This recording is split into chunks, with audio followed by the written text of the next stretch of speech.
उपचुनाव को लेकर कैसी तैयारियां हैं और सियासी माहौल क्या कहता है।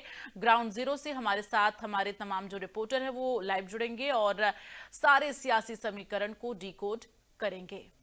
चूंकि इन 9 सीटों का सियासी समीकरण और जो इसके साथ ही जातीय समीकरण है, क्या कुछ है ये हम समझेंगे। हमारे साथ इसी बीच निकिता सरीन हमारी संवाददाता लखनऊ से लाइव जुड़ गई हैं, सीधे उनका रुख करते हैं। निकिता, इस वक्त उपचुनाव को लेकर राजधानी लखनऊ में, उत्तर प्रदेश में क्या माहौल नजर आ रहा, क्या तैयारियां हैं, जानकारी दे।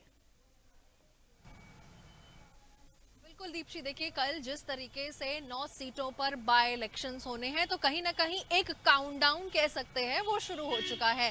कल चुनाव प्रचार भी जिस तरीके से थम गया और साफ तौर पर सभी पार्टियों ने एड़ी चोटी का जोर लगा दिया। ऐसे में बात की जाए तो साफ तौर पर इन उपचुनाव यानी कि बाय इलेक्शंस में कांटे की टक्कर Samajwadi party versus Bharatiya Janata party की है और ऐसे में स्टार प्रचारक के रूप में मुख्यमंत्री योगी आदित्यनाथ, जिन पर दो कहीं ना कहीं जो बाय इलेक्शंस की सीट है, विधानसभा सीट है, उनका भार सर पे कहीं ना कहीं जरूर था। और ऐसे दोनों डिप्टी सीएम की अगर मैं भी बात करूं, साथ ही साथ भारतीय जनता पार्टी प्रदेश अध्यक्ष भूपेंद्र सिंह चौधरी और संगठन महामंत्री धर्मपाल की बात करूं तो सभी को 10 सीटों की जिम्मेदारी दी थी। हालांकि फिलहाल 9 सीटों पर उपचुनाव हो रहा है और जिस तरीके से हमारी मौजूदगी भी इस वक्त अंबेडकर नगर में है, कटहरी सीट है जहां पर उपचुनाव होना है कल, तैयारियां जोरों शोरों पर हैं। और आपको बता दूं कि कई ऐसी सीट हैं जहां पर भारतीय जनता पार्टी की राहें आसान है, लेकिन कई ऐसी सीट ऐसी भी है जहां पर कांटे की टक्कर रहेगी। अगर मैं बात करूं कुंदर की सीट की तो कुंदर की सीट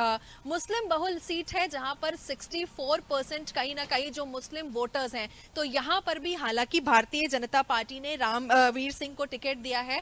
अब देखने वाली बात होगी कि क्या यहां पर रण का जो रणभूमि है ये फतेह कौन कर पाता है। साथ ही साथ इस बार हमने देखा कि मुख्यमंत्री योगी आदित्यनाथ का जो बहुचर्चित नारा बटोगे तो कटोगे इतना ज्यादा आगे तक गया कि पोस्टर वॉर इसको लेकर के शुरू हो गए। कहीं ना कहीं ऑपोजिशन में एक खलबली मच गई कि ये आखिर जो नारा है इसको काउंटर पार्ट करने के लिए जो पोस्टर वॉर है वो देखने को मिली। और इस पोस्टर वॉर में दीप्ति सबसे अहम बात हमें ये देखने को मिली कि बहुजन समाज पार्टी ने भी अपनी उपस्थिति दर्ज करा दी कहीं ना कहीं इस पोस्टर जंग की हिस्सा बनके। और साथ ही साथ आपको अब ये भी बताती जाऊं कि ऐसी कई सीट है। अगर मैं बात करूं सीसामऊ सीट भारतीय जनता पार्टी 28 साल से वहां पर अपना खाता नहीं खोल पाई है।